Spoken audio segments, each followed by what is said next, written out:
La présidentielle de 2025, prévue en octobre prochain, soulève quelques inquiétudes. Une atmosphère récurrente tous les 5 ans montrant, une fois de plus, que la Côte d'Ivoire se trouve à un tournant décisif.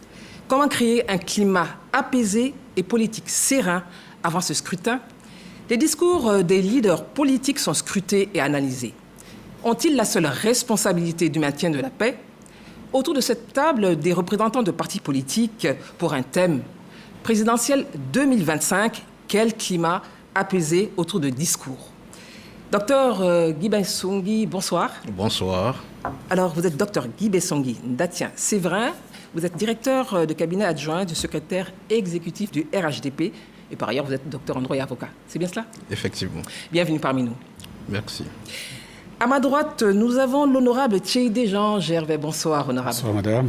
Merci d'avoir répondu à notre invitation. C'est moi qui vous remercie. Alors, vous êtes secrétaire général et porte-parole adjoint du PPACI. Tout à fait. Bienvenue.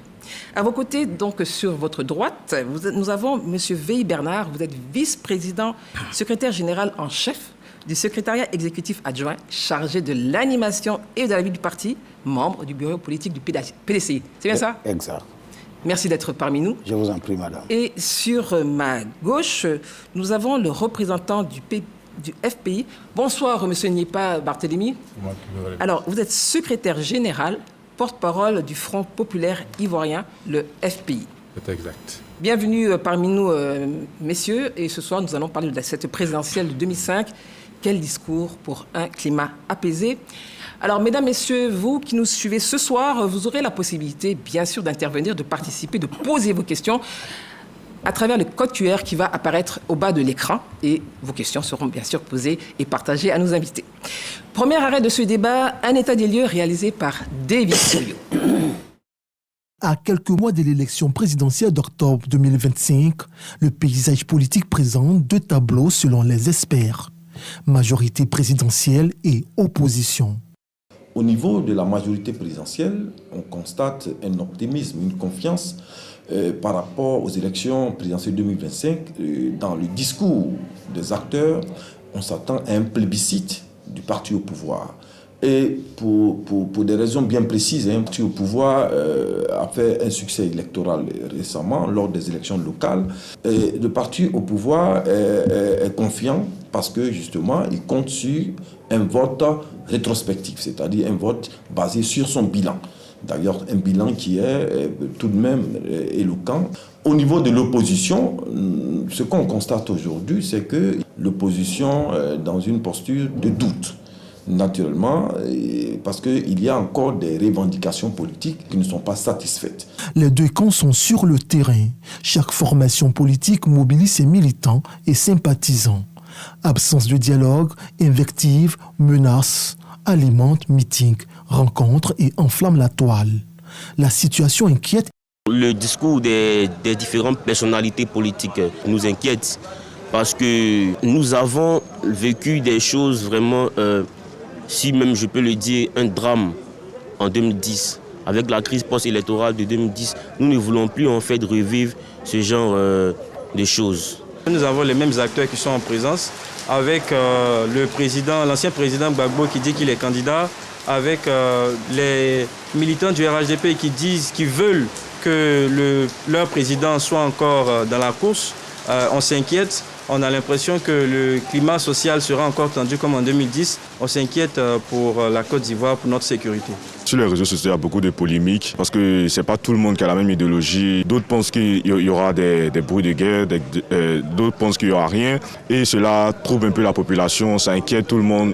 L'inquiétude est également partagée par société civile et experts du monde politique. Les acteurs politiques, lors des dialogues politiques qui ont eu lieu, avaient justement pris l'engagement de faire en sorte que la violence puisse disparaître du champ politique. Mais il faut constater qu'aujourd'hui, le discours est en train de changer.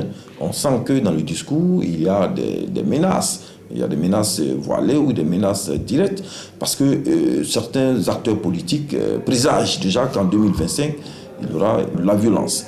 Parce que justement, dans le discours, la bonne tenue des élections est annexée justement à la prise en compte de leurs revendications. Apprendre des erreurs du passé et mettre en avant l'intérêt collectif, maxime proposée par les observateurs pour éviter des tensions avant, pendant et après la période électorale. En attendant, les Ivoiriens rêvent d'un scrutin apaisé, inclusif, crédible et avec zéro violence. Un scrutin apaisé avec zéro violence. Merci, Davis Oyo. Docteur Guy Bessongui, je me tourne vers vous pour commencer. Un commentaire sur ce qu'on vient de voir. Alors, je pense que le reportage qui a été fait rappelle un peu les inquiétudes on peut observer des Ivoiriens de part et d'autre. Je voudrais relever qu'au-delà de ces inquiétudes relevées, le climat social, politique est relativement tout de même apaisé. Et les partis politiques, il y a un climat qui est mis en place, et notamment un espace démocratique qui permet à l'activité de l'ensemble des partis politiques d'exercer librement leurs activités. Chacun fait ses tournées politiques et chacun organise également ses meetings et ses réunions politiques. Alors, on a tout de même, on peut noter quelques éclats et écarts de tonalité, mais cela est marginal selon moi et ne peut mettre en cause nullement le climat apaisé actuellement.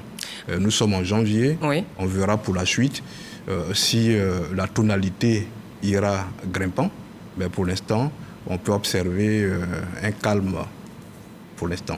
Pour l'instant, on observe un calme. Honorable, quel est votre sentiment justement après ces commentaires et ce que vous observez vous-même? Eh bien, je vous remercie, madame. Vous voyez, les commentaires font état des inquiétudes, de l'angoisse, de l'anxiété. Et je partage cela. Parce que à l'approche, nous sommes dans l'année électorale 2025, et les Ivoiriens auraient bien voulu voir la classe politique s'entendre sur un minimum, dans un consensus sur les conditions d'élection. Parce que toute élection donne beaucoup de discours, comme disent les jeunes, lorsque les conditions de transparence, d'inclusivité ne sont pas remplies. J'ai bien aimé la chute du reporter, du journaliste, qui a dit élection inclusive, transparente, avec zéro violence. En général. Ça date déjà en 2015, cela avait été la maxime, déjà en 2015. Oui. Alors, aujourd'hui, la Côte d'Ivoire est face à un choix à faire. Le choix est de dire, est-ce que nous voulons répéter les erreurs du passé ou alors nous voulons nous surpasser, dépasser nos égos et dépasser nos calculs et placer la Côte d'Ivoire au-delà de nos ambitions personnelles. Lorsque des gens disent qu'ils sont candidats, si nous faisons un minimum de confiance au peuple de Côte d'Ivoire, qu'ils choisissent dans des conditions de transparence, ils vont choisir le président qu'ils veulent. Mais pour cela, il faut qu'il n'y ait aucune manœuvre qui vise à exclure un candidat, comme c'est le cas du président Laurent Gbagbo, par exemple. Pour l'instant, nous ne sommes pas en période électorale, mais surtout pour l'instant, je tiens quand même à le rappeler, il n'y a pas de candidat. Il peut y avoir des candidats à la candidature, mais pour l'instant, officiellement, honorable... Pour le PPACI, il n'y a pas de candidat. Ça, c'est une décision en interne, mais pour l'instant, au regard des juridictions en présence, il n'y a pas de candidat. Je me base sur le droit. Je voudrais demander au vice-président du PDC, M. Bernard, de rebondir justement sur ce qui a été dit par Dr Guy Bessongui, par honorable Tchédé Jean Gervais. Quel est votre regard justement par rapport à ce qui a été dit et sur la situation politique actuelle? Merci, madame. Vous savez que, on le dit souvent, les mêmes causes produisent les mêmes effets. L'inquiétude palpable de la population s'appuie sur le fait qu'à travers les discours, effectivement, on est comme à l'étape de départ, comme on n'a pas à tirer les leçons de ce que la Côte d'Ivoire a vécu. Toutes les crises qu'il y a eu en Côte d'Ivoire sont parties des problèmes de l'éligibilité, du rejet de candidats, depuis le début. Et aujourd'hui, les partis de l'opposition, ce n'est pas une exigence, c'est-à-dire ce n'est pas des préalables qu'ils posent, mais c'est des étapes de consensus de départ pour éviter qu'en aval, il est des complications. Je m'explique. Très rapidement, parce que je voudrais également écouter le SG du FPI, s'il vous plaît. Très rapidement. Oui. Le discours qui inquiète, c'est l'exclusivité.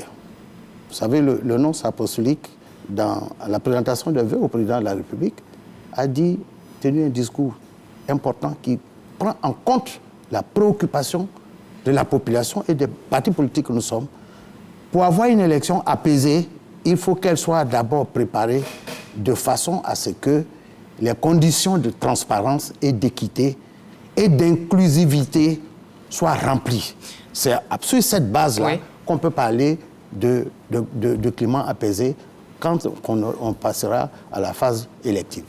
Alors, je voudrais vraiment vous entendre, M. Niépa Barthélémy, après tout ce qui a été dit. Oui. Quel est votre regard, justement? On parle d'inquiétude, on parle d'inclusivité. Qu'est-ce que le FPI, puisque vous êtes sur ce plateau au nom du FPI, quel est votre regard, justement, sur la situation? Bon, merci, madame. Certains font observer que les partis politiques, en faisant leur activité sur le terrain, que ça induit, ça explique qu'il y a la tranquillité. Ça, c'est ce qu'on déduit. Mais en même temps, les Ivoiriens ont peur. Les Ivoiriens ont peur. Les Ivoiriens ou des Ivoiriens? Les Ivoiriens. Même ceux qui sont Ivoiriens et ceux qui vivent dans le pays ont peur. Parce qu'ils ont des intérêts. Alors, dans ce cas-là, c'est celui qui tient les manettes du pouvoir. Celui qui est au volant de la Côte d'Ivoire.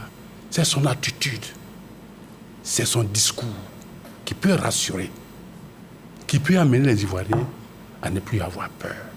Ça, c'est important. Alors, je voudrais rebondir sur ce que vous dites, et cette question, je vais la poser à tout le monde. Est-ce que le seul garant de la paix dans un pays, au-delà même de la Côte d'Ivoire, c'est vrai qu'on parle de la Côte d'Ivoire, est-ce que le seul garant de la paix dans un pays est celui qui est à la tête? Quel est le rôle que vous-même devez jouer? Il a une grande responsabilité. Oui. Parce que lorsque vous tenez le volant d'un véhicule, dans le véhicule, il peut y avoir des contestataires qui peuvent même t'insulter. Mais si tu rassures les passagers, tu peux les conduire à bon port. C'est de ça qu'il s'agit. Alors moi, je veux demander, quelle est votre... Oui, alors moi, je quelle est votre part de responsabilité, justement? Parce que là, on a fait le tour. Vous avez donné vos avis, ce qui est tout à fait normal. Mais quelle serait votre part? Parce qu'on ne sait pas les accusations. Quelle serait votre part de responsabilité quant à ce climat qui est peut-être, pour certains, chargé d'inquiétude, vous, les hommes politiques? Alors moi, je parlerais plutôt quel rôle on peut jouer en tant que parti politique responsable. Nous en parlerons dans la troisième partie, si vous permettez, parce que justement, elle sera importante pour lancer un appel à ceux qui nous regardent. Alors, la responsabilité, c'est quand il y a un problème. Dans le cas d'espèce, tout le monde parle d'inquiétude, tout le monde parle de peur. À ce moment-là, eh bien, celui qui peut réunir les conditions pour rassurer qui? Rassurer le parti d'opposition. C'est ça qui est la question. C'est quand les partis politiques qui veulent compétir pour aller conquérir le fauteuil dans lequel est assis l'actuel chef de l'État, quand ils sont rassurés que les conditions sont réunies pour que s'ils déploient leur stratégie, ils ont des chances de gagner, à ce moment-là, il n'y a plus de problème. Parce que là, la population voit que toutes les équipes sont capables de jouer et que les règles sont les mêmes pour tout le monde. C'est de ça qu'il s'agit. C'est le plus important. Tant qu'on élude cette question, qu'on la dévie, on ne touche pas le vrai problème. Alors, maintenant, la responsabilité... Votre responsabilité, justement. La responsabilité d'un parti politique comme le nôtre, c'est de se préparer et de faire des propositions constructives. C'est ce que nous avons fait. Et dans le cadre de notre slogan habituel, depuis 1990, asseyons-nous et discutons, nous sommes prêts, avec documents à l'appui, à aborder toutes les questions qui préoccupent les gens sur la transparence de l'élection, sur son inclusivité et toutes les propositions que nous pouvons faire pour qu'on en discute autour d'une table de discussion. Alors, docteur Guy Bessongui, quel est justement votre regard par rapport à ce qui se dit? Les questions commencent à arriver, mais je vais vous entendre justement par rapport à ce qui a été dit. Est-ce qu'il faille qu'il y ait un élément déterminant pour qu'on ait des élections apaisées, en tout cas une situation apaisée? Et puis, par rapport à ce que des Ivoiriens disent, en tout cas à partir de ce document, est-ce que vous assumez la responsabilité de cette inquiétude qui naît chez les Ivoiriens au regard de ce micro-trottoir? Alors, je dirais simplement qu'on comprend, pas qu'on a su la responsabilité, on comprend l'inquiétude. Et je vais y revenir, mais déjà très rapidement, oui. Il faut simplement, on parlait de discours politique. Regardons, si vous avez bien écouté ou regardé le discours du président de la République le 31 décembre, il a tout de même tenu des propos de nature à apaiser la situation. Et je le cite d'ailleurs, il disait que la paix constitue pour nous une valeur cardinale que nous devrons préserver en toutes circonstances. Voyez-vous? Et ça, c'est le discours du 31 décembre.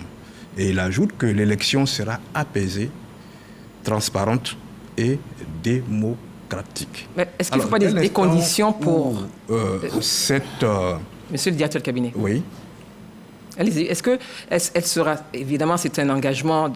Monsieur le secrétaire général parlait justement du président de la République qui doit prendre du gouvernement la parole. De la République. Est-ce que c'est suffisant, justement? C'est déjà important. Et vous, les acteurs politiques? Le président de la République rassure les populations au regard de ces inquiétudes que nous venons d'entendre lors de votre micro-trottoir. Oui. Alors, c'est quand même la clé de voûte du régime, du pouvoir. C'est le détenteur du pouvoir. Donc, il donne les gages et les garanties aux populations pour dire l'élection sera apaisée.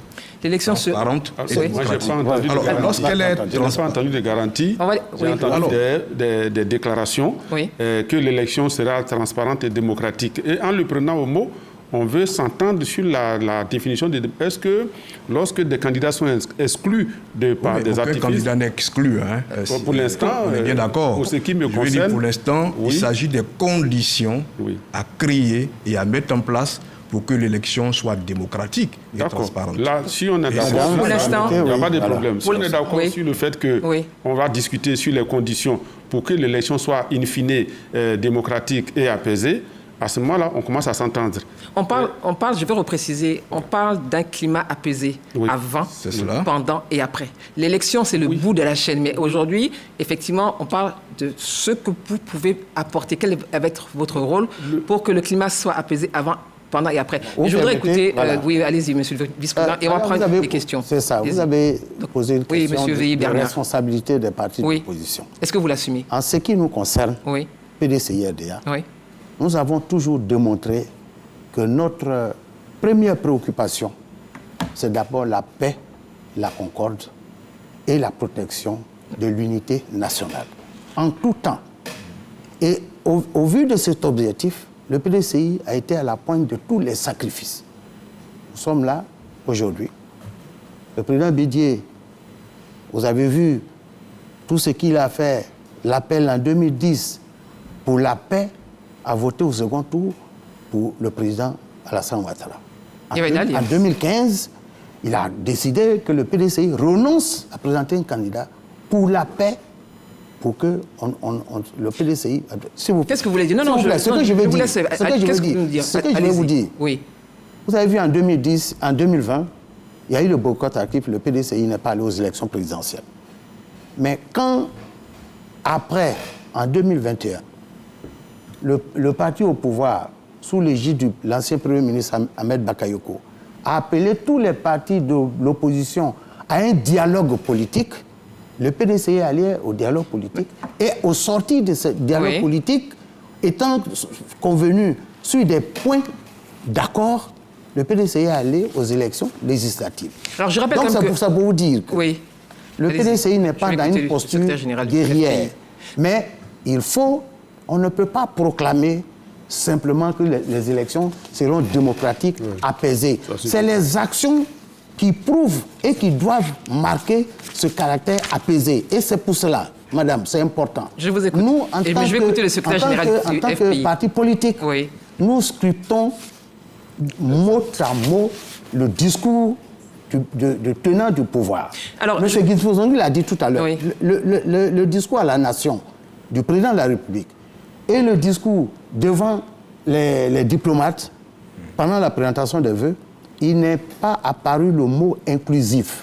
Alors, parce qu'il y a des conditions qui garantissent le caractère apaisé. Monsieur le vice-président. C'est important, monsieur le vice-président, parce que c'est ça qui constitue les germes de la crise qui peuvent arriver par la suite. Et j'insiste beaucoup sur ça. Monsieur le vice-président, je pense que vous aurez l'occasion, peut-être, je ne vais pas m'avancer dans les discussions et peut-être au niveau de l'émission, on pourra en reparler. Mais je voudrais vraiment écouter le secrétaire général du FPI, M. Nipa Barthélémy, et après j'aurai une question. Merci, madame.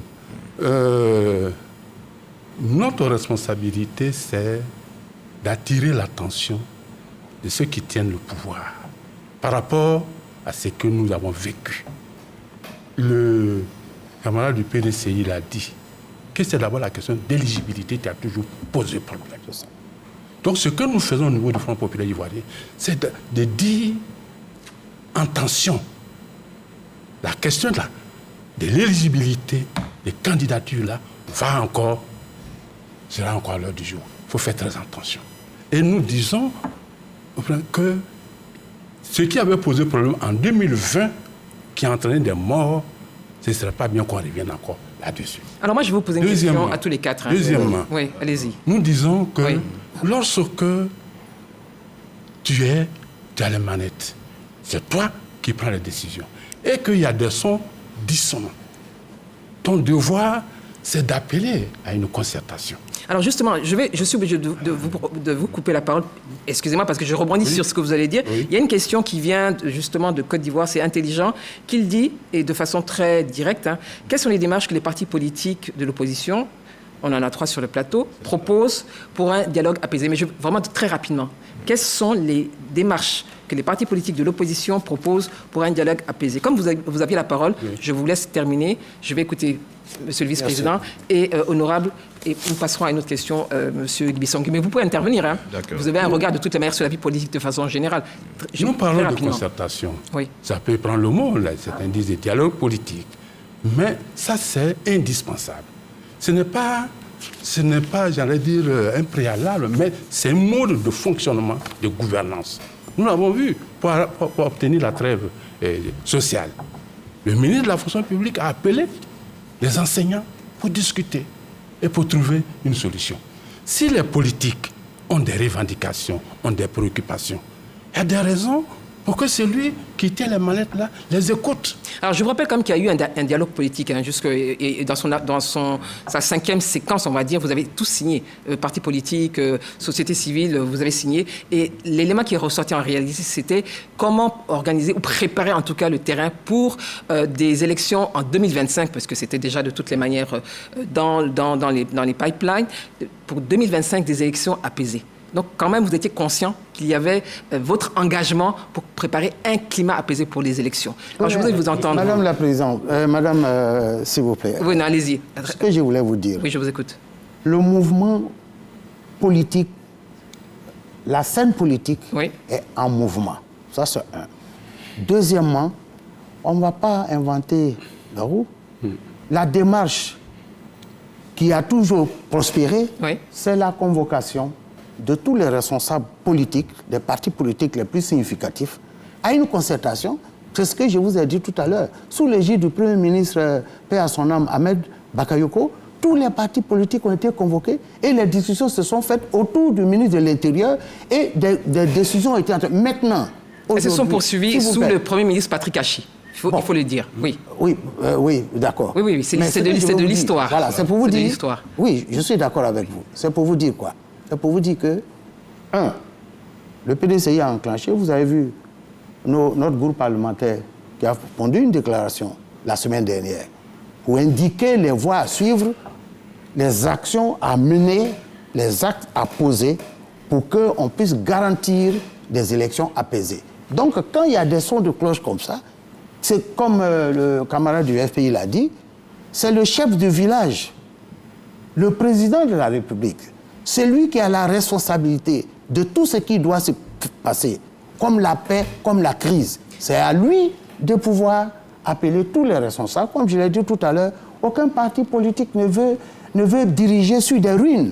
Personne ne vient avec les couteaux entre les dents. Nous voulons simplement aboutir à un consensus pour épargner la vie de nos concitoyens. Alors, honorable. Donc, on se demande simplement qu'à nous asseoir pour discuter. Et l'Ivoirien, les partis politiques, je l'ai dit tout à l'heure, ont toujours démontré que quand on s'assoit, qu'on discute, qu'on s'entend sur l'essentiel, tout se passe bien, comme les élections législatives se sont passées. Le camarade de PPACI, ça faisait 11 ans qu'il n'avait jamais participé à une élection. Oui. Mais quand on a fait cette discussion avec eux, au sortir de cela, ils ont participé à les élections. Et il n'y a eu pas de mort. Merci, donc merci, je voulais qu'on retienne. Oui, c'est votre position honorable et je vais vous écouter. L'internaute a posé une question bien. Il a dit quelles sont les démarches que les partis politiques de l'opposition proposent pour un dialogue apaisé. Madame, voici un courrier du PPACI qui date du 15 mars 2024 et suivi plus tard d'un autre courrier de relance adressé par le PPACI au Premier ministre pour discuter des préoccupations majeures, dont la réinscription du nom du président Laurent Gbagbo sur la liste électorale, la question de la liste électorale elle-même, la question de la commission électorale indépendante. Toutes ces questions dont toute l'opposition parle, et même les organisations de la société civile, pour dire qu'il faut qu'on en discute pour qu'on aille le cœur léger à ces élections. Donc, en termes de démarche, le PPACI, qui est, depuis le temps du FPI, a toujours eu pour habitude de dire « asseyons-nous et discutons », Laurent Gbagbo le dit depuis 1990, eh bien, méthodiquement, nous préparons les dossiers. J'ai ici, dans ces documents, toutes les propositions qui ont été faites, que le PPACI est prêt à déposer sur la table des négociations. Donc, en termes de démarche, pour répondre à la question de l'internaute, le PPACI a entrepris depuis 1 an de solliciter une audience auprès du gouvernement, auprès du Premier ministre, puisque généralement, le dialogue politique, que ce soit les phases 1, 2, 3, moi j'ai participé à 4 phases, c'est la 5e à laquelle je n'ai pas participé, c'est toujours le Premier ministre qui ouvre et le ministre de l'Intérieur organise les discussions. Donc, nous sommes méthodiques, nous avons écrit au gouvernement, mais nous sommes au regret de constater qu'1 an après, le gouvernement observe un silence à la limite du mépris. Je vous laisse assumer vraiment vos propos. Oui, bien sûr. Tout à fait. Docteur Guy Bissangui, quel est votre regard justement sur ce qui se dit? Vous êtes ici au titre du RHDP. C'est cela. Quel est votre regard justement par rapport à cela? Alors, j'ai écouté un peu mes co-débatteurs avec beaucoup de surprises. Je pense que d'abord, le président de la République a pris beaucoup de mesures d'apaisement ou tendant vers l'apaisement. D'abord, et vous le savez si bien, tous les exilés politiques, il y a eu le retour des exilés. Premier élément. Il ne faut pas minimiser ces aspects, parce que si les exilés n'étaient pas retournés au pays, bien entendu, ils ne seraient pas en mesure d'exercer leurs activités politiques au plan national. Secondement, il y a eu l'amnistie à un certain nombre de personnes, dont Mme Simone Gbagbo. Il y a eu récemment la grâce du président Laurent Gbagbo. Alors, est-ce que ce ne sont pas des mesures et des actes concrets tendant à l'apaisement d'un climat? Le climat électoral, les élections, c'est d'abord le climat pré-électoral. Ce sont les conditions qui sont réunies et qui doivent être réunies, bien entendu, devant permettre aux acteurs politiques d'exercer librement leurs activités. Alors ça, il faut le rappeler. Alors, je pense qu'il ne faut pas réduire aussi la question, je les ai entendus parler, réduire la question des élections démocratiques à la question de la candidature ou de l'inscription du moins sur la liste électorale de l'ancien président Laurent Gbagbo. Alors, si vous réduisez ça à cela, ça pourrait poser problème. J'ai vu que l'honorable Thiédié a demandé à montrer un peu le courrier par lequel ils auraient demandé une audience. C'est pas au conditionnel, c'est factuel. Ok, vous avez demandé une audience. Voilà. Alors, la question, il n'appartient pas au président de la République de régler la question de l'inscription de M. Gbagbo sur la liste électorale. Alors, si vous demandez une audience avec pour objet notamment de régler cette question, il ne lui appartient pas. Soit le président de la République a déjà pris une grâce, il a fait déjà une mesure, il a pris une mesure d'apaisement à cet effet. Alors, sans doute, cela ne vous contente pas, Mais je veux dire là, c'est quand même une question devant les juridictions. Il a été condamné, comme vous le savez si bien, en 2020. Alors, c'est ce qui d'ailleurs, comme conséquence logique, qui fait qu'il ne figure pas sur la liste électorale pour l'instant. Alors, s'il se trouve qu'après il a une amnistie, cela va effacer les faits, mais ils ne sont pas à ce niveau pour l'instant. Si le dialogue dont vous parlez tend vers notamment la demande d'une amnistie, je peux vous comprendre, mais en l'état actuel, étant gracié et étant sous le coup d'une condamnation pénale, et vous voyez bien l'article 4 du Code électoral, en ce qui concerne les incapacités et autres, notamment toute condamnation pour peine, pour crime, toute condamnation également pour détournement et vol, détournement des deniers publics et de vol, se sont notamment frappés par cette disposition-là. Alors, justement, il faudra regarder que... Avec votre permission, je voudrais dire juste un petit mot. Non, j'ai une question justement... avant qu'on ait... Non, j'ai une question à vous poser, comme ça vous allez rebondir sur les deux. D'accord, allons-y. Comme si vous adressez, je vous écouterai, comme vous vous adressez. Oui. Honorable, alors, c'est le roi, il vient de Côte d'Ivoire, il dit ceci. Le roi de... Le roi, c'est le nom qu'il a donné. Voilà, c'est le roi, c'est son nom, un pseudonyme. Alors, le roi dit ceci. Pour des élections apaisées, étant donné que le président Gbagbo n'est pas éligible, pourquoi le PPACI ne propose pas un autre candidat comme l'a fait Sonko au Sénégal? Madame, je voulais intervenir d'abord. Alors, je vais y aller. Après, il va...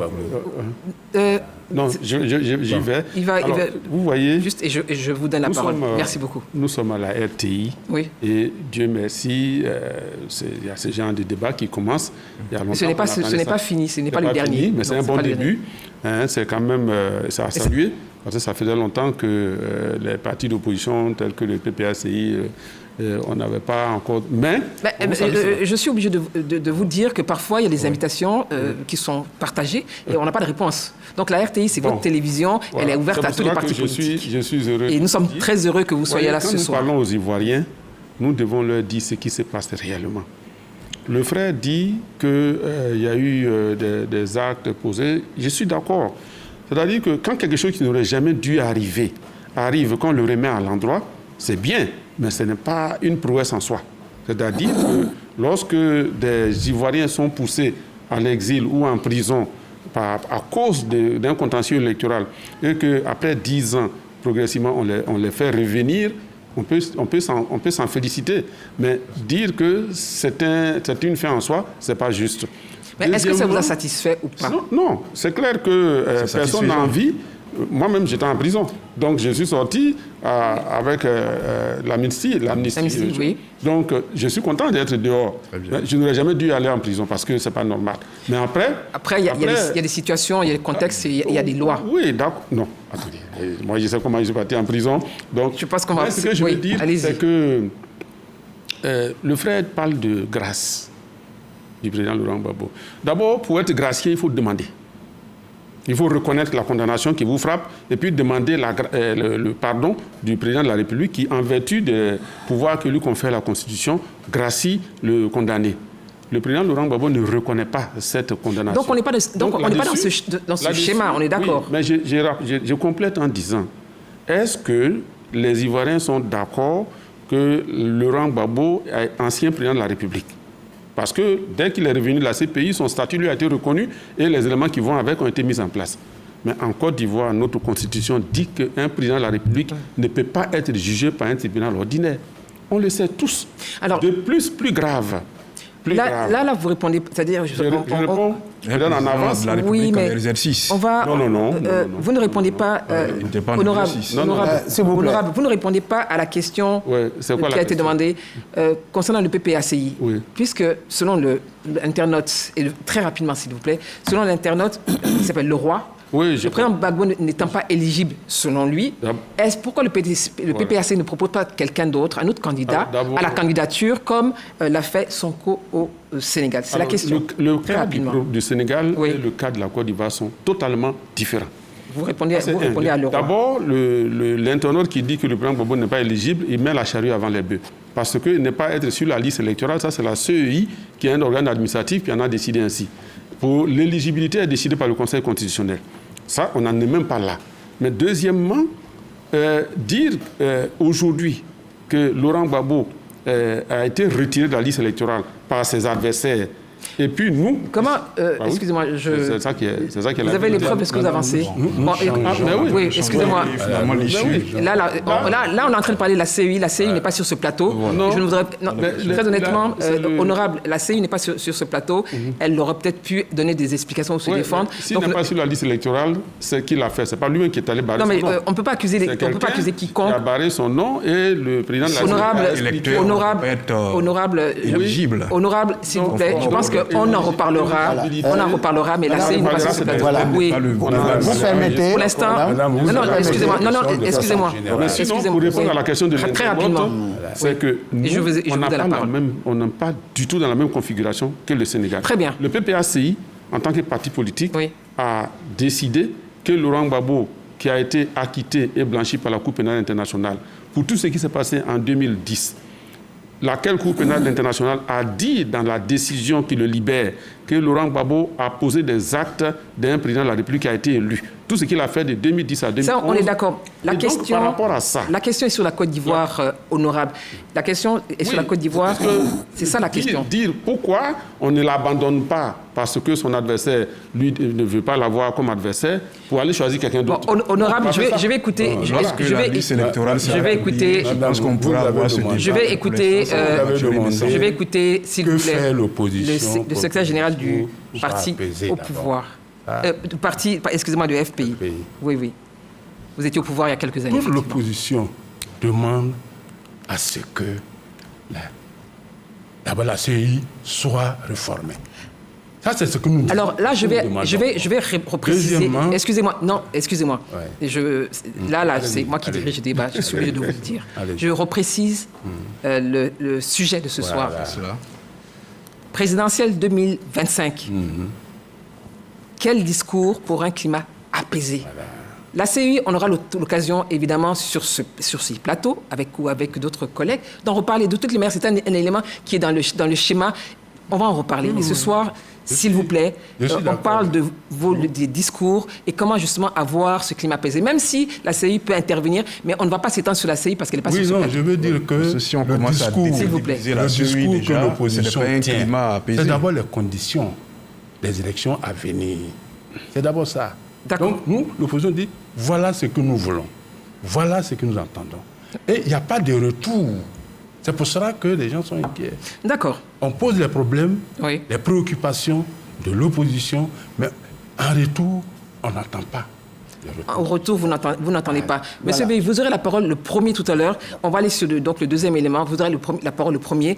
Et nous allons retrouver Ahmed Traoré, justement, qui partage son regard sur vos discours actuels. Merci, Ahmed.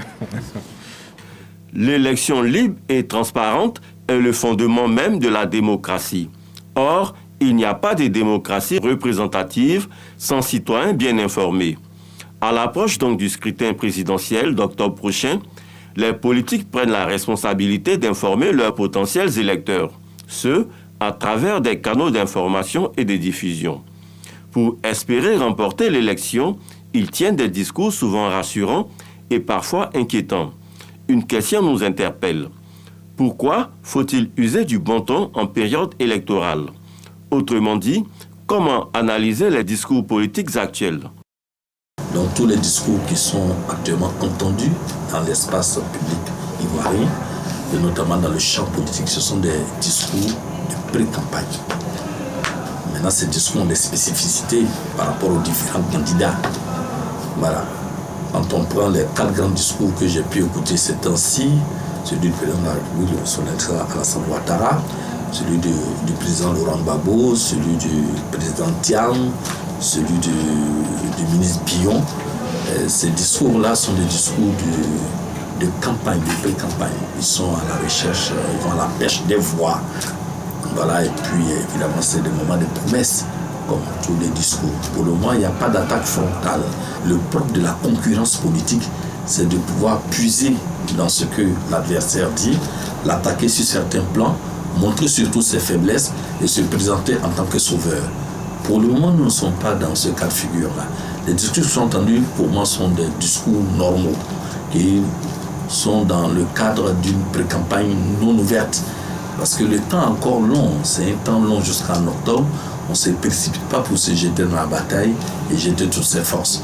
Les organisations des droits de l'homme proposent l'adoption d'un code de bonne conduite aux élections, ce qui sous-entend que le bon temps à l'approche d'un scrutin électoral pourra apporter des changements significatifs. Ce, pour l'apaisement du climat politique et le renforcement de la cohésion sociale. C'est le lieu pour nous, en tant qu'actrices de la société civile, d'interpeller les uns et les autres pour dire qu'en Côte d'Ivoire, nous avons fait le choix de la démocratie. Et qui dit démocratie parle d'inclusion, parle de respect de l'autre, parle vraiment de cohésion sociale. Et nous n'avons rien à gagner, la Côte d'Ivoire n'a rien à gagner à ce que le climat s'embrase. Voilà pourquoi le message que nous voulons porter aux politiciens, c'est vraiment que dans les campagnes présidentielles, on soit soucieux du bien-être de toutes les communautés et de ne pas donner des discours qui sont de nature à jeter le feu. Et surtout, il faut que le scrutin électoral soit le mieux inclusif possible pour que justement nous puissions éviter des situations d'embrasement comme cela a pu être constaté en 2021. Religieux, rois et chefs traditionnels peuvent aussi participer à l'apaisement du climat politique en prenant le bon temps, dans la mesure où ils sont très souvent sollicités pour promouvoir la paix. Merci Ahmed Traoré. Alors, monsieur le vice-président. Alors, je rappelle que vous êtes le vice-président du PDCI RDR. Oui, allez-y. Donc, voilà. Votre regard et commentaire sur ce qu'on a entendu. Avant d'arriver sur le commentaire, je voulais juste dire un mot à l'attention du représentant du RADP. Le dialogue politique que l'opposition demande n'est pas un dialogue qui a un seul point à l'ordre du jour, qui soit l'inscription du président Laurent Gbagbo sur la liste électorale. Quand bien même nous partageons cette exclusivité des candidatures, le PDCI.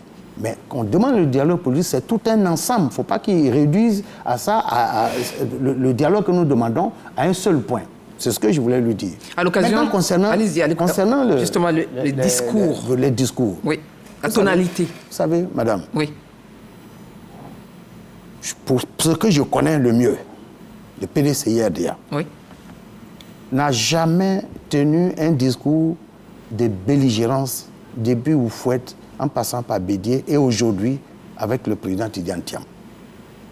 C'est un discours d'apaisement, un discours qui tient compte, qui prend en compte plutôt ce qu'on entend faire pour les Ivoiriens, pour la Côte d'Ivoire, pour le peuple ivoirien. Mais en retour, qu'est-ce que nous constatons?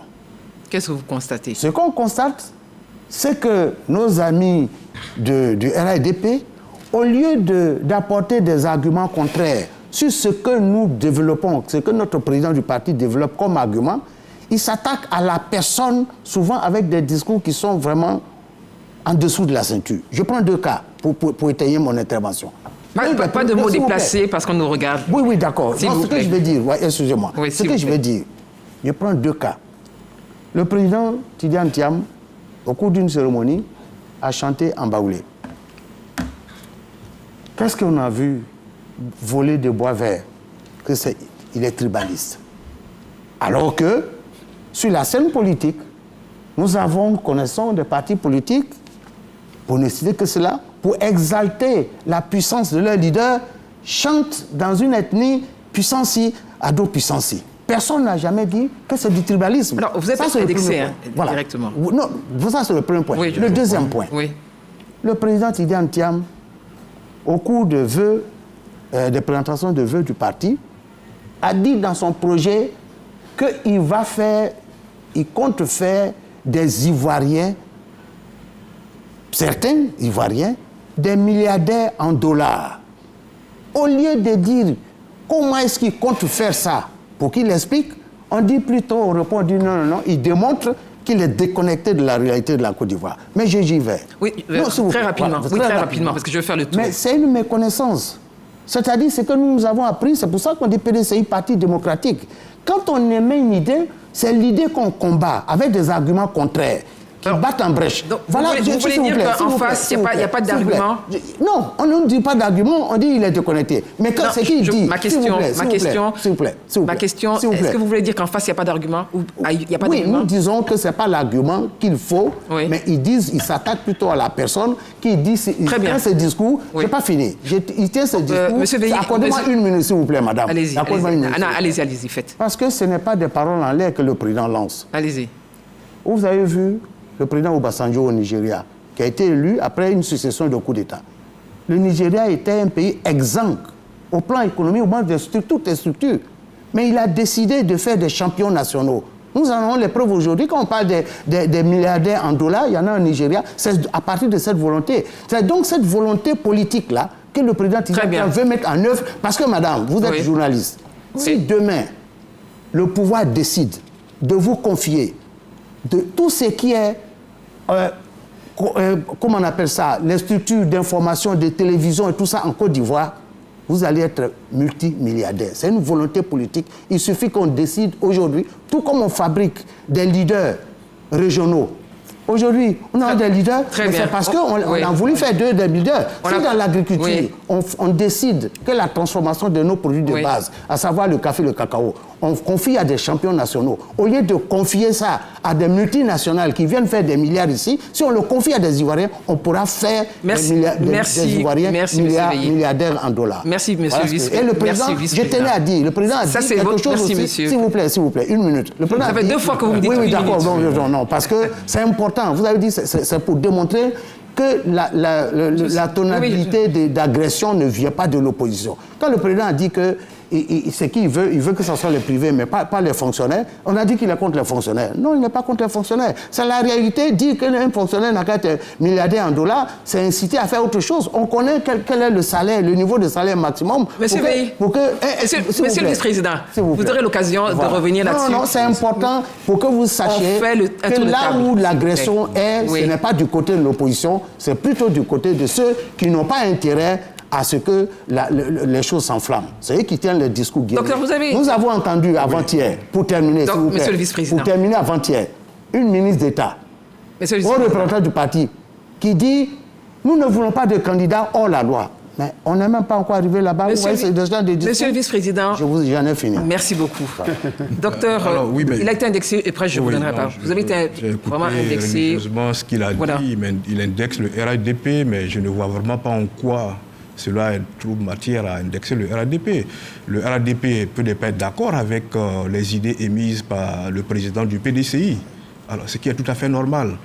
Ce sont des partis différents. Mais ce n'est pas ce que je mets en cause. C'est l'attaque personnelle, individuelle qu'on adresse. Vous le laissez terminer parce qu'il vous a écouté.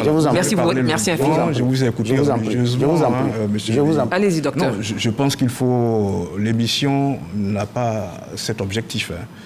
Vous avez relevé des bouts de phrases, mais je pourrais aussi vous en donner beaucoup. Vous voyez. Alors, si on se met dans ce jeu, il est évident qu'on ne va pas atteindre l'objectif visé par cette émission. Donnez un bout de phrase de notre président qui soit agressif.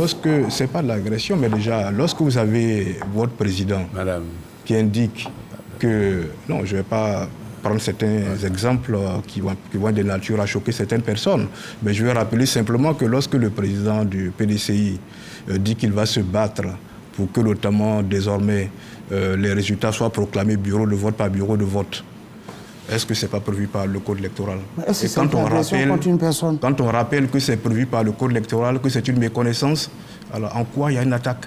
C'est prévu, bien entendu, par l'article 39 du code électoral. C'est-à-dire le dépouillement se fait bureau par bureau de vote. Et ça, c'est depuis tout le temps. La proclamation. Ah tiens, alors, je vais vous donner l'article du... Je sais. Monsieur le vice-président. Si bien. Alors, est-ce que lorsqu'on dit qu'il y a une méconnaissance des textes, cela est une attaque personnelle? Ce n'est pas une attaque personnelle, par exemple. Donc, bref, je ne vais pas m'engouffrer dans cette brèche. Je pense que ce n'est pas l'objectif de l'émission.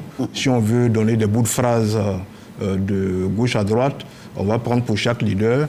Et je pense que nous allons dévier de cette émission. Mais je voudrais rappeler simplement on peut ne pas avoir les mêmes points de vue. Et c'est ce que le RADP relève. C'est ce qui est tout à fait logique. Chaque candidat est en train de chercher à séduire les électeurs, les Ivoiriens, donne son programme, donne son idéologie. C'est logique. Alors, normalement, nous, en tant que parti au pouvoir également, on vous dit, mais ce que vous proposez n'est pas bon. Alors en quoi c'est une attaque personnelle? Docteur, monsieur le vice-président, je vous donne la parole. Oui. Monsieur le secrétaire général et porte-parole du FPI. Merci. Et les gens se demandent ce que nous disons dans notre discours. Dans notre discours, il y a 3 axes. Premier axe, comme l'a dit le camarade du PDCI. Vous avez les mêmes axes? Non, pas là. Le premier problème qui a toujours posé problème, après les élections, mais pendant les élections, c'est d'abord l'éligibilité. Donc, sur ce plan-là, nous demandons au président de la République d'être, conforme à ce qu'il a dit. Lui-même, il a dit qu'en 2020, il ne pouvait pas être candidat. Et c'est important. C'est le discours que nous tenons. Nous tenons ces discours-là. Monsieur le secrétaire général. Qu'est-ce qu'on dit? Non.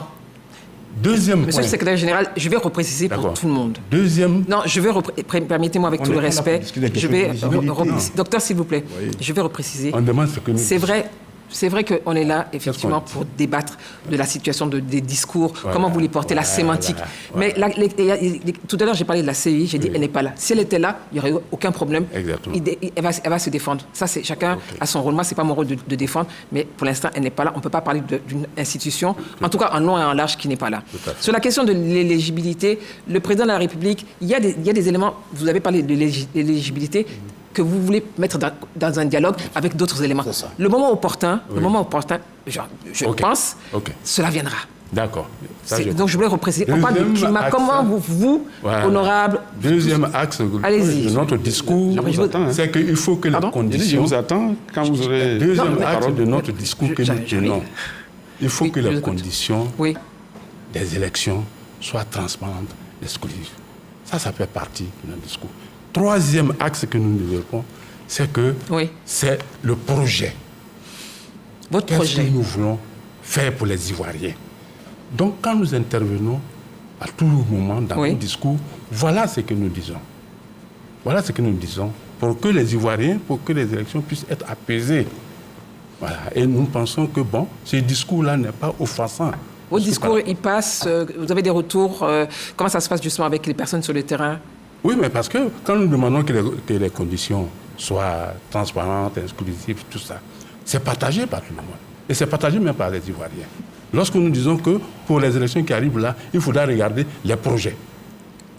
Ce qu'on veut faire des Ivoiriens. Il faudra regarder les projets. Alors je me tourne vers vous, honorable. Oui. À votre niveau, est-ce que dans vos discours, est-ce qu'il s'agit d'informer, de sensibiliser, ou de manipuler, ou de présenter un discours? Par la politique aussi, il y a une forme de manipulation.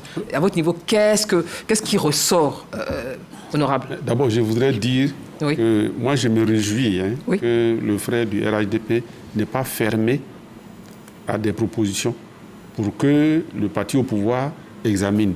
Parce que j'ai participé à des débats par ailleurs où je me suis retrouvé face à des gens qui étaient carrés et qui ne voulaient rien entendre. Nous sommes sur la RTI et nous sommes là pour vous. Mais le débatteur importe. S'il a une attitude de réceptivité des propositions, ça permet d'avoir un débat déjà apaisé sur le plateau. C'est une question de casting aussi. Oui, merci. Donc vous avez fait un bon casting. Nous sommes sur la RTI. Continuez, honorable. Voilà. Maintenant, je voulais dire que sur le discours, le PPACI, qui était hier le FPI, a démontré, avec le président Laurent Gbagbo en tête, que dans ces pays, s'il y a quelqu'un qui a commencé à dire et à écrire ce qu'il va faire et à le montrer à la population pour qu'elle choisisse, c'est bien le président Laurent Gbagbo et le FPI à l'époque. Donc nous sommes fidèles à notre tradition. Au moment où je vous parle, nous avons déjà fini de mettre à jour le projet de société, c'est-à-dire le rêve, la vision que nous avons pour la Côte d'Ivoire dans les 50 prochaines années. Là, on a déjà fini d'écrire cela. En plus de cela, on a adossé à ce projet, à cette vision, un programme de gouvernement qui s'étend sur 10 piliers, qu'on appelle les 10 piliers de la Renaissance. On ne pourra pas y citer ce soir, mais allez-y. Je veux dire que le discours, lorsque vous ambitionnez de diriger un pays, c'est de lui montrer à la population qu'est-ce que vous allez faire lorsque vous serez là. Donc notre discours est un discours de séduction, d'abord de pédagogie. Il faut faire œuvre de pédagogie, il faut expliquer de ce que vous allez faire lorsque vous serez là. C'est ce discours-là que nous tenons. le deuxième discours que nous tenons, c'est de mettre nos militants en ordre de bataille pour que chaque bureau de vote soit équipé d'au moins 10 représentants, pour qu'on puisse, le moment venu, puiser dans cette base de données pour qu'il y ait au moins 2 à 4 personnes qui sont... Sur l'étendue du territoire. Sur les 12 000, bien 11 000 bureaux de vote que la CEI a dénombrés, on fait cela. Maintenant, à côté de ça, le discours politique... Il est lequel? Parce qu'après, on a beaucoup de questions. D'accord. Le discours politique, c'est de dire si les élections sont inclusives, transparentes et démocratiques, nous, le PACI, avec Laurent Gbagbo, on part et puis on gagne dès le premier tour. Ça, c'est notre discours politique. À vos militants? Oui, bien sûr, c'est ce qu'on dit à nos militants. Mais quand on le dit à nos militants, le reste de la population entend aussi. Et c'est ça. Parce que quand vous encouragez vos militants à s'inscrire sur la liste électorale, à être prêts à faire le rang le jour venu pour aller aux élections, vous les préparez à aller à des élections. Et pourtant, il fut un temps, je rebondis sur ce que vous dites, il fut un temps, certains jeunes, en tout cas certains requérants, on leur a demandé de ne pas s'inscrire, etc., parce que pour des raisons que seuls les partis Bon, ça n'est pas au PPACI, parce que au contraire, depuis que le président Laurent Gbagbo, depuis Bruxelles a décidé que le PPACI, enfin son parti politique, arrête de faire le boycott et de se mettre, quelle que soit la situation, eh bien, le EDS et FPI à l'époque et PPACI aujourd'hui, on s'est mis en ordre de bataille et on a quadrillé le terrain pour mettre nos jeunes sur la liste électorale. Et depuis 2 ans, les 2 opérations de révision de la liste électorale, nous avons déployé toutes nos structures pour le faire. C'est pour cela qu'on a été très malheureux lorsqu'on n'a pas pu proroger. Parce qu'au moment où je vous parle, nous avons, par exemple, 250 000 personnes qui ont leur papier prêt. On reparlera de la liste électorale. On reparlera de la liste électorale. Ce sont des préoccupations. D'accord. Ce sont des préoccupations. Maintenant, vous demandez autre chose. Non, nous sommes très suivis et nous avons pas comme Gouglin, donc de Côte d'Ivoire, qui a une question pour le RHDP. D'accord. Alors, quelles mesures le RHDP a-t-il mises en place pour garantir des élections apaisées en Côte d'Ivoire? Parti au pouvoir, même si c'est vrai que ce n'est pas le RHDP qui organise ces élections. C'est ce que je m'apprêtais à dire d'ailleurs. Quelles mesures mises en place, ceci dit, pour justement contribuer à ce qu'il y ait des élections en Côte d'Ivoire? 2 choses d'abord. Il y a le RHDP en tant que parti politique. Mais il y a également les structures de l'État qui sont en charge de l'organisation des élections. D'abord la commission électorale indépendante, comme vous l'avez si bien vu, qui est une autorité administrative indépendante. Tous les partis politiques sont au sein de la CEI d'ailleurs? Tous les partis politiques, du moins nous tous qui sommes là autour de cette table, sommes représentés à la commission électorale. Mais encore que là, il y a un bémol. La loi évolue. Avant, c'était les partis politiques qui étaient représentés. Alors maintenant, depuis 2018, la loi portant composition de la commission électorale indépendante précise que les partis politiques proposent. Et cette nuance est de nature. Les partis politiques proposent, ça veut dire qu'on propose à la nomination et ceux qui sont proposés vont siéger de façon indépendante. D'où d'ailleurs le nom, la commission électorale indépendante. Sinon, elle ne serait pas dépendante. Elle serait indépendante, du moins, elle ne serait pas indépendante. Elle serait dépendante des partis politiques, je veux dire. Alors c'est déjà une bonne chose. Il y a les structures. Alors, ce que je veux dire, madame, c'est que... Alors, les questions, on dit le RHDP. Le RHDP, c'est un parti politique. Nous avons notre organisation interne. On pourrait dire le pouvoir RHDP, c'est plus facile. Oui, non, en fait, c'est même amalgamique. On ne dit pas le pouvoir RHDP. L'État gouverne pour tout le monde. Vous voyez, tout à l'heure, on met les conditions pour tous les partis politiques. Oui, alors, il faut préciser, le RHDP au pouvoir, mais ce n'est pas le RHDP, je veux dire, qui organise les élections. On est bien d'accord. Ce sont les structures de l'État en charge de l'organisation des élections, dont la commission électorale indépendante, qui commence depuis l'enrôlement des électeurs, le traitement des données collectées, la publication des listes électorales. Ça, c'est la CEI. Mais vous avez également... Vous-même. Alors, au niveau du RHDP, moi, je veux bien préciser aux téléspectateurs qui a posé La question, pour ne pas faire d'amalgame, c'est que le RHDP n'organise pas les élections nationales. Nous organisons les élections au sein de notre parti en tant qu'entité et structure privée. Donc, il est important de le savoir. Donc on passe à une autre question. Sur cette base-là, nous avons restructuré notre parti. Il y a eu l'élection des secrétaires départementaux. C'est d'ailleurs le seul parti, ça peut faire cas d'école, où les secrétaires départementaux sont élus et non nommés. Vous avez appris ça du FPI. Alors, donc, nous avons également les coordinateurs régionaux, nous avons la structuration des sections et autres. Mais ce que je veux dire, nous nous organisons en interne, en tant qu'organisation politique. D'accord. Donc, alors, mais il faut que le téléspectateur comprenne bien. Je pense qu'il a compris. Que ce n'est pas le RHDP en tant que parti politique qui organise les élections nationales. D'accord, donc vous avez répondu à PACOM. Juge et parti. Vous avez répondu. Vous avez répondu à PACOM ou Gouglin.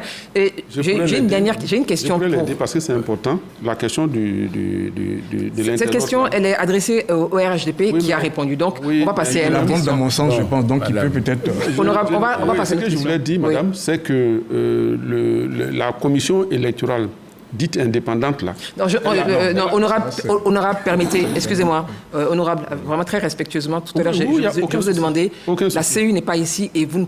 Mais dans tous les cas de figure, c'est cette commission électorale, la commission électorale, elle n'est pas sur ce plateau. Parler de la CEI n'est pas une injure. Non, c'est juste, vous dites électorale, dites indépendante. Critique là-dessus, mais ça, c'est votre droit. Non, c'est votre droit, mais pour l'instant, sa dénomination, c'est commission électorale indépendante. C'est ça la dénomination de cette CEI. Il y a une émission avec la CEI à laquelle nous serons invités.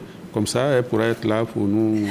Hein, madame, il y aura d'autres émissions de toutes les manières avec toutes les entités. Moi, il y a une question que je veux adresser à tous les quatre, mais très rapidement, et on passe au prochain sujet. Il y a une question d'un internaute qui demande, est-ce qu'il ne serait pas temps qu'il y ait une autre génération qui prenne le lead dans vos partis politiques? Très rapidement. Parce qu'on a encore un autre sujet. Très rapidement. Nous, on n'a pas ce souci. Non, je voulais voir. On est ordonné. Monsieur le vice-président, après vous allez... Après, je passe à vous. Allez-y, monsieur. Je crois que vraiment, avec toute la douleur que cela nous a causé, avec le décès brutal du président Elkona Bédié, nous l'avons assumé. Et dans le choix du successeur d'Elkona Bédié, nous sommes descendus après de 2 à 3 générations. Donc c'est réglé. Notre président, au niveau du PDCI. Aujourd'hui, il est dans la 60aine. Oui. Donc là, le PDCI n'a pas ce souci. D'accord. Monsieur le secrétaire général du FPI. Au niveau du Front populaire ivoirien, c'est même une préoccupation. Oui. Puisque nous avons mis dans nos textes que les femmes, la promotion des femmes dans nos organes, il faut qu'il y ait au moins 50% de femmes, 50% d'hommes. Les jeunes représentent aujourd'hui, puisque nous sommes après, j'allais dire, la rupture avec nos amis du RHDP. Oui. Aujourd'hui, ce sont les jeunes qui portent le FPI. Très bien. Ce sont les jeunes qui portent le FPI. Les jeunes portent le FPI. Les jeunes portent aujourd'hui le FPI. Ce qui fait que dans tous les débats, vous verrez que mon adjoint, Lia, un des jeunes, il a été le président de la jeunesse du Front populaire ivoirien et que c'est lui qui défend, les positions du Front populaire ivoirien sur toutes les antennes. Donc, la question générationnelle, on vient ici. Oui, bien sûr. Mais d'abord, je ne comprends pas bien la question.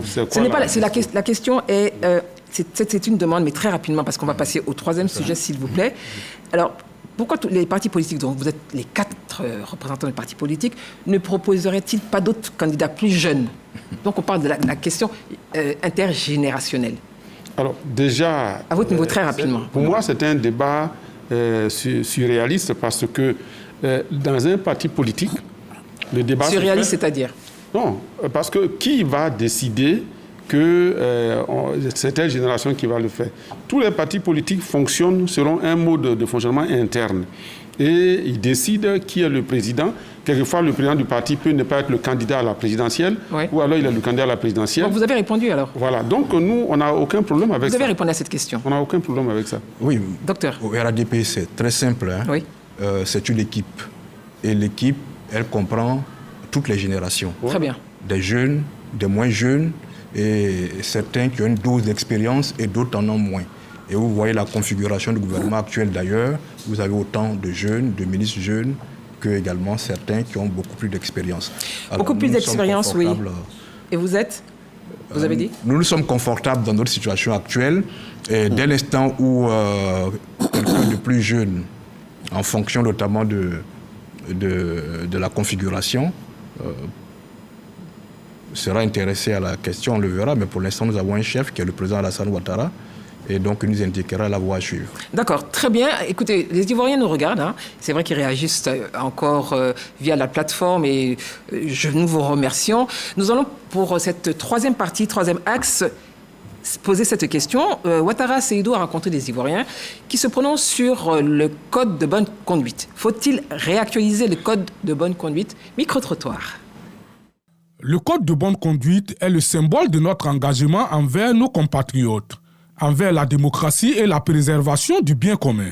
Que dit la population ? Je crois que la logique aurait voulu qu'on la réactualise afin de l'améliorer.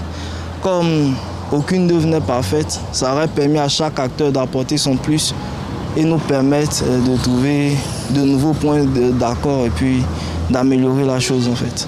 C'est le souhait de tout le monde. On veut vraiment des élections transparentes, sans violence. De toute évidence, il faut une réactualisation du code de bonne conduite, parce que si nous voulons parvenir à une élection apaisée, à un climat politique apaisé, je pense qu'il est impératif que le code soit réactualisé, parce qu'il va dans l'intérêt de tout un chacun, de chaque Ivoirien, que les élections présidentielles à venir se déroulent dans le calme et la sérénité. Par le passé, nous avons vécu beaucoup de choses. Vous êtes d'accord avec moi qu'aucun Ivoirien ne veut revivre ce qui s'est passé. Donc nous encourageons les décideurs de toute urgence de revoir le code de bonne conduite pour que aucun parti ne soit lésé. Responsables des droits de l'homme et société civile se prononcent sur le sujet.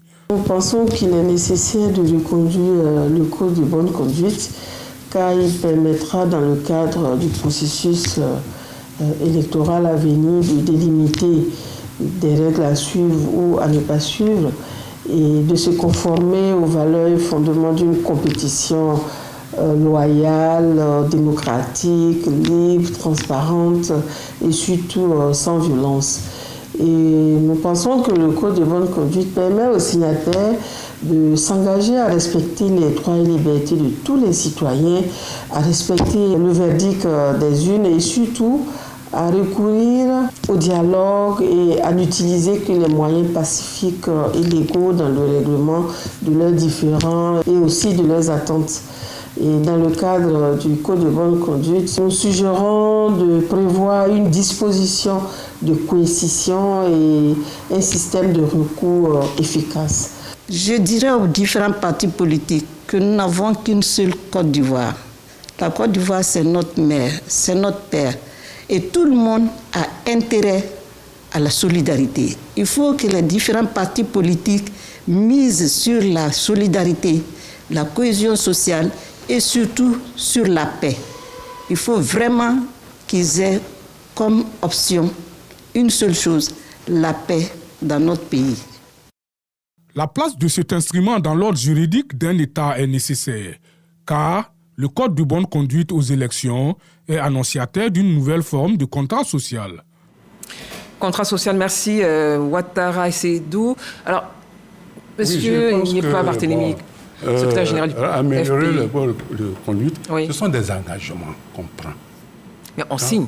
Oui, on signe. Oui. Mais c'est différent de la concertation des décisions que vous prenez ensemble. Si l'exécution de ces décisions que vous avez prises ensemble là, est faussée, quel que soit l'engagement que vous signez, ça n'aura pas de sens. Combien de codes de bonne conduite ont été signés qui n'ont pas été respectés? Qui n'ont pas été respectés. Parce que les conditions d'organisation des élections n'ont pas été acceptées. Alors pourquoi vous avez signé? Oui, mais en espérant que les conditions sur lesquelles vous vous êtes mis d'accord allaient être respectées, allaient être appliquées comme il se doit. Mais lorsque vous signez un engagement au code de bonne conduite et que dans la mise en œuvre des décisions que vous avez prises ensemble là, qu'il y a un hiatus, forcément, la signature d'une bonne conduite n'a plus de sens. Donc, dans ces cas de figure, votre signature n'a plus de valeur, c'est cela? Oui, ça n'a plus de valeur parce que la mise en œuvre des décisions que vous avez prises ensemble, pour lesquelles vous prenez des engagements, si ce n'est pas respecté, ce n'est pas la peine. Monsieur le vice-président, quel est votre avis? Est-ce qu'il faut réactualiser le code de bonne conduite comme on a suivi les Ivoiriens qui se sont prononcés sur cette question? Est-ce qu'il faut réactualiser le code de bonne conduite? Madame, moi je vais plus loin. Allez-y. Le code de bonne conduite. Je dis que c'est les mêmes causes qui produisent les mêmes effets. Et qu'est-ce que vous entendez? Ce n'est pas le non-respect, s'il vous plaît. Oui. Ce n'est pas le non-respect des codes de bonne conduite qui ont mené la crise. La crise électorale, les crises électorales en Côte d'Ivoire ont eu pour cause le rejet, l'exclusion des candidatures. Alors, la solution, c'est que nous avons eu, pendant ces 3 dernières années, 3 grands leaders. Le président Bédié, l'aîné, le président Alassane Ouattara et le président Laurent Gbagbo. Heureusement pour chacun d'entre eux, ils ont eu accès à la présidence de la République. Mais l'histoire politique fait qu'à chaque moment, chaque responsable, chaque leader se retrouve à un carrefour de l'histoire. Le président Gbagbo s'est retrouvé pendant la crise électorale, disons la crise militaro-civile que le PDCI, la Côte d'Ivoire a connue.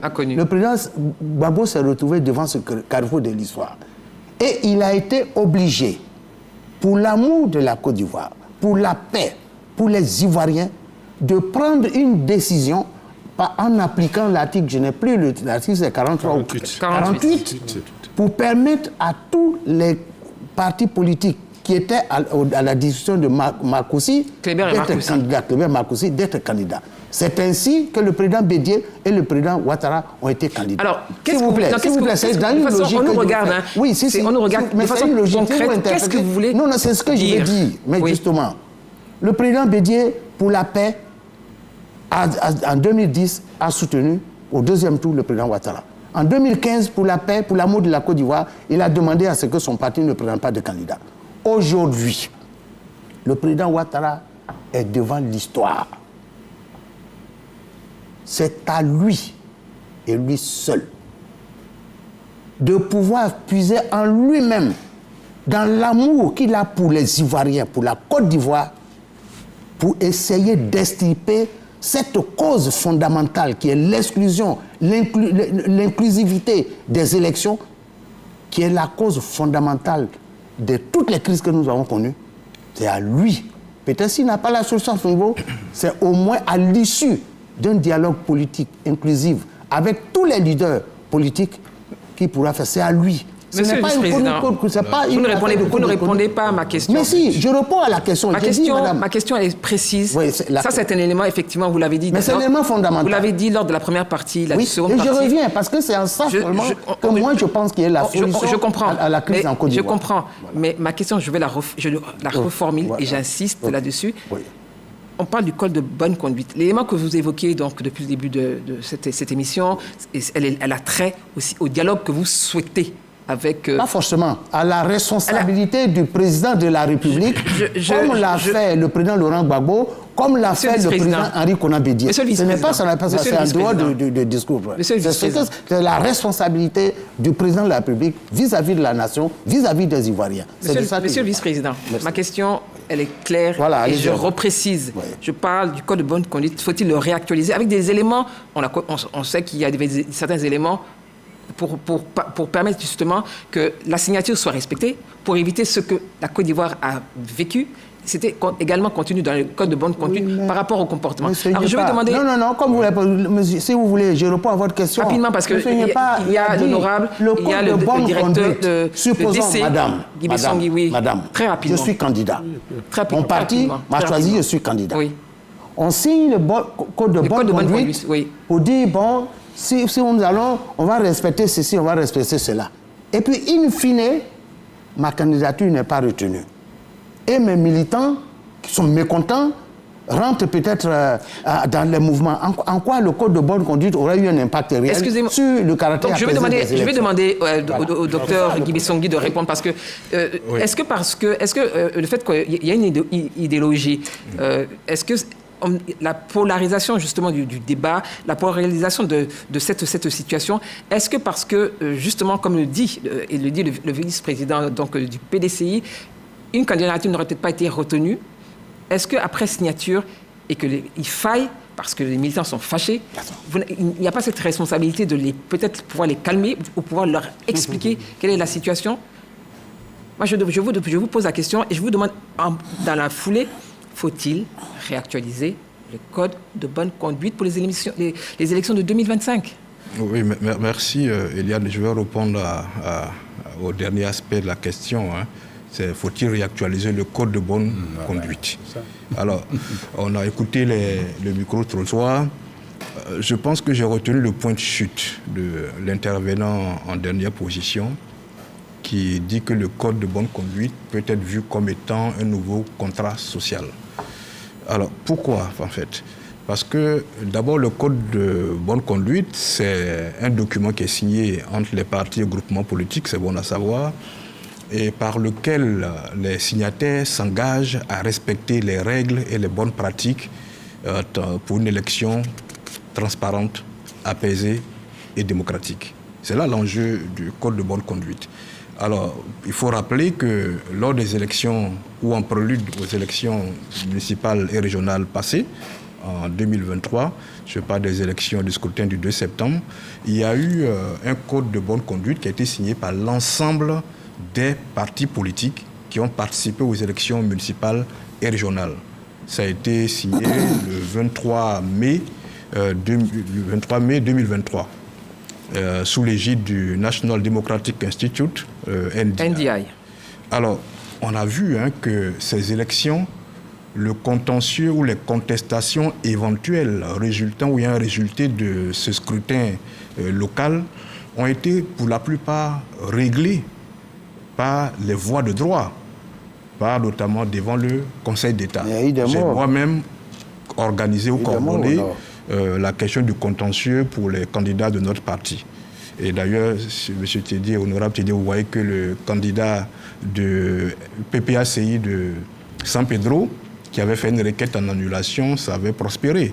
Alors, l'idée, c'est que ce que je veux dire, qu'est-ce qu'il faut faire justement le code de bonne conduite, pour moi, a eu notamment pour ces dernières élections un avantage de calmer un certain élément. Naturellement, il peut y avoir des violences marginales, mais vous avez indiqué certains endroits, le Goulemont, quelques endroits. Mais de façon globale, qu'est-ce qu'il faut faire? Alors, pour dire la réactualisation, surtout pour les présidentielles, deux aspects. D'abord, ce sont les signataires qui doivent changer. Parce que, bien entendu, les signataires d'avant sont les partis politiques, mais les animateurs ne sont plus les mêmes. Donc, il faut réactualiser sur ce plan. Au niveau des signataires. Sur la forme des signataires. Alors, sur le fond, en réalité, le code de bonne conduite pour les élections ne fait que reprendre certains condensés et ramassis des dispositions constitutionnelles en matière électorale, des dispositions du code électoral en matière électorale, et aussi de quelques dispositions, par exemple, de la loi sur le régime juridique de la communication audiovisuelle en ce qui concerne le temps de parole, l'égalité, le libre accès aux médias de service public, voilà, tout comme également la loi relative au régime juridique de la presse. C'est tous ces éléments-là, toutes ces dispositions qui sont consignées et co-signées dans le code de bonne pratique. Alors, mais l'avantage, c'est lequel? C'est que le code de bonne conduite a une souplesse, parce qu'il a une nature conventionnelle, puisqu'il a été signé entre les parties elles-mêmes qui sont engagées. Est-ce que c'est suffisant? Alors que les lois, elles sont quasiment... Alors, moi, ça s'oppose. Si le frère a fini.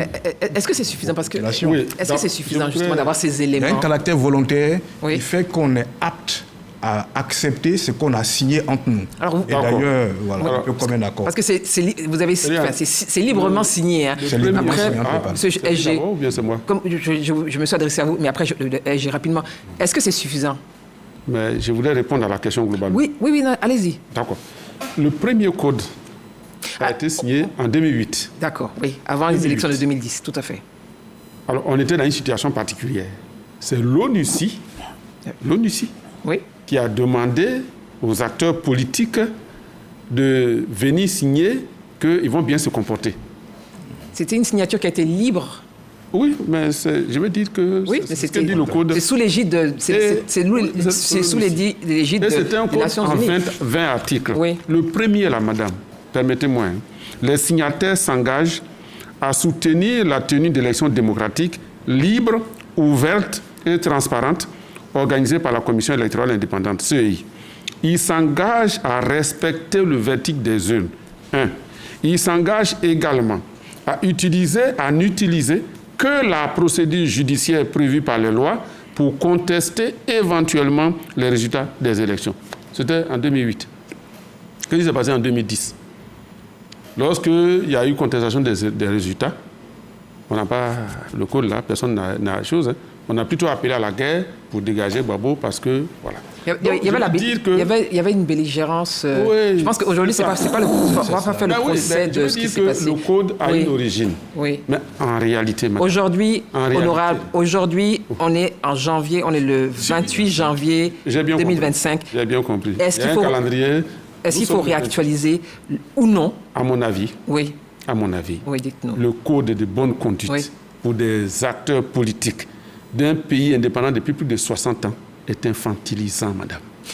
C'est votre avis et on le retient. C'est infantilisant. Très bien. Si on doit respecter la loi, on se donne des règles, on te donne des lois, on les respecte tous. On n'a pas besoin de venir devant quelqu'un comme des enfants dans la cour d'éducation pour s'engager à... Honorable. C'est infantilisant. Respectons les lois que nous nous donnons. Organisons des élections transparentes qui vont nous respecter, comme le Ghana l'a fait tout près ici, là. On n'a pas eu besoin de signer un code de bonne conduite. Donc, je vais dire que je ne suis même pas dans cette histoire de réactualiser. Pour moi, on n'a pas besoin de code de bonne conduite. La classe politique ivoirienne doit montrer sa maturité. Très bien. Doit montrer sa maturité. Sa responsabilité. Merci, sa responsabilité. En s'accordant sur des règles de compétition équitables qui mettent tout le monde à l'aise.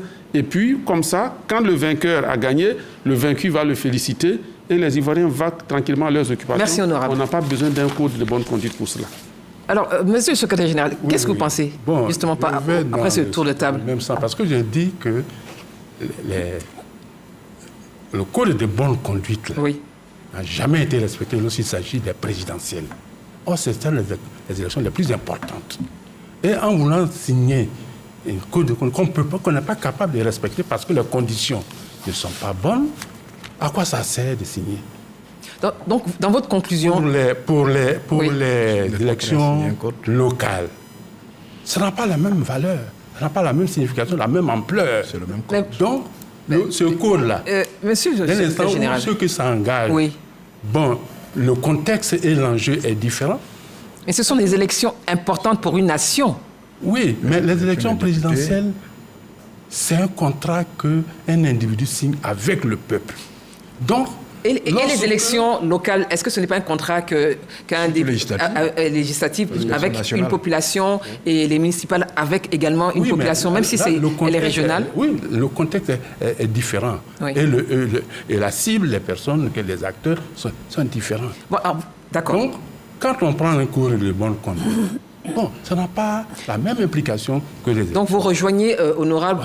qu'il faut respecter les décisions qu'on prend pour que les élections s'organisent convenablement. Alors les Ivoiriens vous regardent tous les quatre. C'est ça qui est important. Vous dites que ce n'est pas...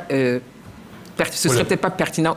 Vous dites que ce serait pas pertinent. Pas nécessaire. Ce n'est pas nécessaire. C'est pas nécessaire. Code de bonne conduite, est-ce nécessaire de sa réactualisation? Moi, je dis c'est pas le code de bonne conduite qui est le problème. Le problème, moi je reste ferme sur ma position. Monsieur le vice-président, c'est qui a envoyé la guerre en Côte d'Ivoire. Monsieur le vice-président, c'est qui a envoyé les coups d'État en Côte d'Ivoire. Monsieur le vice-président, c'est qui a envoyé tous ces mouvements en Côte d'Ivoire. Monsieur le vice-président, c'est le problème de l'éligibilité de Pierre ou de Paul. Monsieur le vice-président, monsieur le vice-président, monsieur le vice-président, monsieur le vice-président, monsieur le vice-président, la position de Monsieur le vice-président, c'est moi qui dirige le débat, s'il vous plaît, et on ne change pas le thème. Non, j'explique. Non, mais je vous ai posé une question. Je vous demande, je parle du code de bonne conduite. Oui. Est-ce qu'il doit être réactualisé, oui ou non? C'est ça la question. Vous me dites oui ou non. Maintenant, le reste, effectivement, on en a parlé. Vous souhaitez vraiment avoir... Vous avez eu la réponse à travers ce que j'ai dit. Non, je n'ai pas eu la réponse. Vous n'avez pas eu la réponse? Non, du tout. Moi, je pense avoir répondu parce que j'ai dit que ce n'est pas le code de bonne conduite. D'accord, donc vous... qui est le problème en Côte d'Ivoire. C'est pas ça qui envoie. Donc vous n'avez pas d'avis? Non, j'ai un avis. D'accord, c'est lequel? C'est celui de dire que le code, il n'est pas nécessaire. D'accord, donc il n'est pas nécessaire. C'est pas lui qui cause le problème. On est d'accord, il n'est pas nécessaire. On est d'accord, il n'est pas nécessaire. Merci, monsieur le vice-président. Non, je pense que... Le code est nécessaire ou pas? On va passer à une autre question. Voyez-vous que je l'ai indiqué, le 23 mai 2023, tous les partis ont signé. Donc je suis un peu surpris que vous dites que c'est pas nécessaire. S'il vous plaît, vous permettez, les partis ont signé, mais il y a eu des morts au Nord. Non, mais je vais dire ça. Il y a eu des morts, il y a eu des morts, ça veut dire que c'est pas... Monsieur le vice-président, est-ce que... Monsieur le vice-président... Exprimer, s'il vous plaît. Monsieur le vice-président... Alors, non, je veux dire, il y a deux choses. Il peut terminer rapidement. Je pense que si nous voulons des élections paisibles, à mon avis, toute initiative est bonne. Ça, c'est mon humble avis. Il est évident, ça a été rappelé, dans un état de droit, je l'ai rappelé d'ailleurs, il y a la Constitution qui prévoit les règles qui encadrent les élections. Vous avez le code électoral qui donne également des dispositions qui encadrent les élections. Mais le code qui a une nature conventionnelle peut apporter un plus. Alors, si tout le monde était vertueux en respectant la Constitution, les lois du code électoral, on ne se trouverait pas là. Mais comme nous avons une situation, malheureusement, où très souvent des élections sont contestées, les acteurs s'entendent entre eux pour dire nous voulons un code de bonne conduite. Mais le code de bonne conduite, attention, il peut être écrit ou pas écrit. Certains codes saisissent notamment la vision d'application des textes. Pour moi, il est important de le vulgariser davantage pour que nul n'en ignore les dispositions. Parce que chacun ne connaît pas, tout le monde ne connaît pas notamment les dispositions légales et constitutionnelles qui encadrent les élections. Mais par contre, le code de bonne conduite va s'adresser aux acteurs. Et je pense d'ailleurs qu'ils font... Oui, docteur, on va aller finir, notamment la société civile. Oui. Alors, peut-être que là, je vais faire mon point de chute là. Alors, ici, c'est ensemble, en fait, qu'il faut construire un climat apaisé. Il n'y a pas que les partis politiques, il y a la société civile, il y a les citoyens, c'est un ensemble. Alors, si on regarde la responsabilité unique des partis politiques, il est évident que nous, on peut s'entendre, mais si... Est-ce que vous entendez d'ailleurs? Élément du corps social. Est-ce que vous entendez? Non, on s'entend sur l'essentiel. Je vois que sans doute si... On se voit... c'est qu'on inscrit le... Vous voyez, en dehors... Si c'est fait... Non, moi je suis... Vous parlez quand même, n'est-ce pas? Oui, on se parle, pas des ennemis. Voilà. Nous avons appris à faire la politique sans haine. De combattre politiquement sans haine. Et nous tous là, on a été formés dans ça. Donc, pour nous, la politique est un jeu. La politique est un jeu. Et il s'agit de montrer que tu es plus intelligent et tu as des meilleures propositions pour la société. Parce que la politique, c'est l'art de la gestion de la cité. C'est ce qu'on dit, non? Alors, le code de bonne conduite n'est pas une fin en soi. Et pour moi, je répète, ce n'est même pas utile. Par contre, les dispositions conflictuelles d'un texte de loi, on s'assoit, puisque les textes de loi sont des contrats sociaux.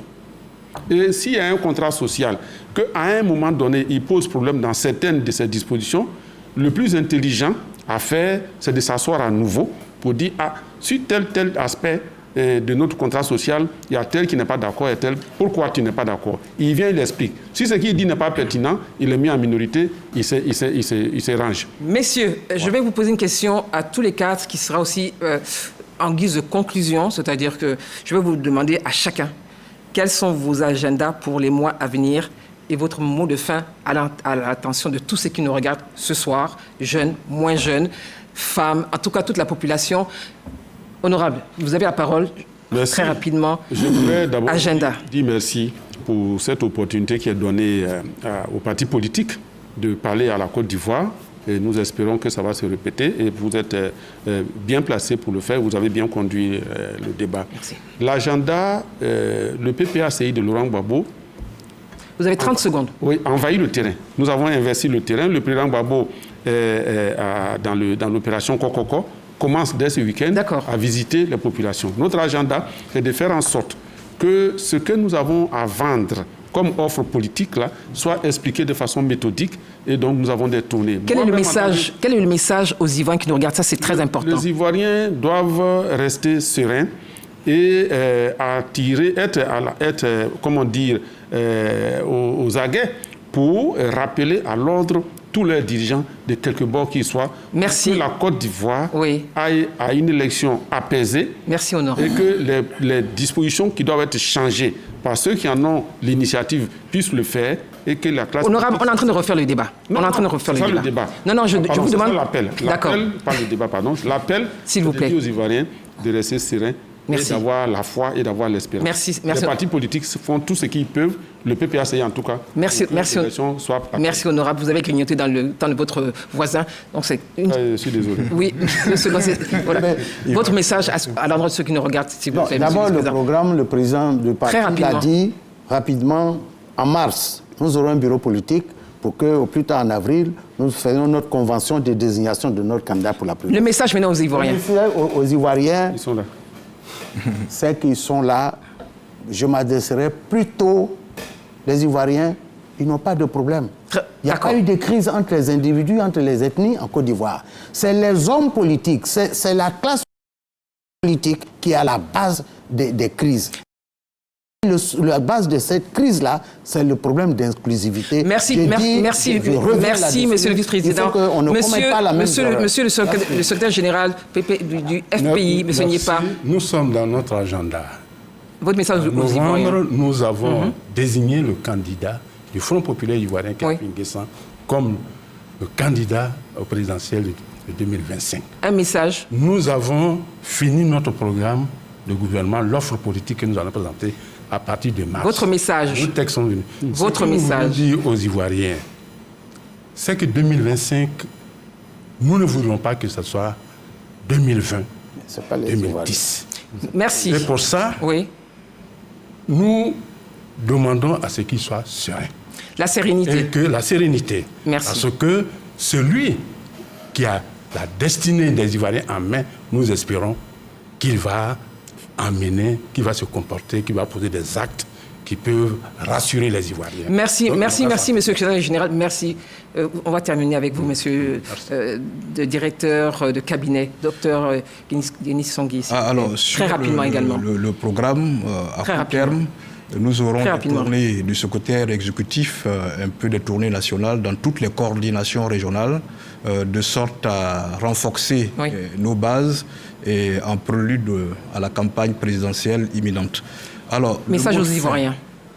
Je dirais aux Ivoiriens, n'ayez pas peur. Nous devrons mettre fin à la fatalité des violences électorales, montrant ainsi la maturité démocratique des Ivoiriens. Nous avons un parcours important de démocratisation et nous pensons qu'il est temps que la démocratie ivoirienne se consolide et se renforce à travers cette élection de 2025.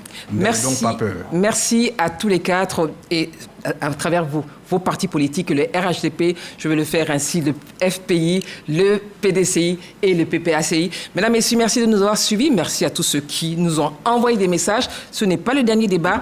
Bien sûr, œuvrons tous pour la paix. À très bientôt. Bonsoir. Bonsoir.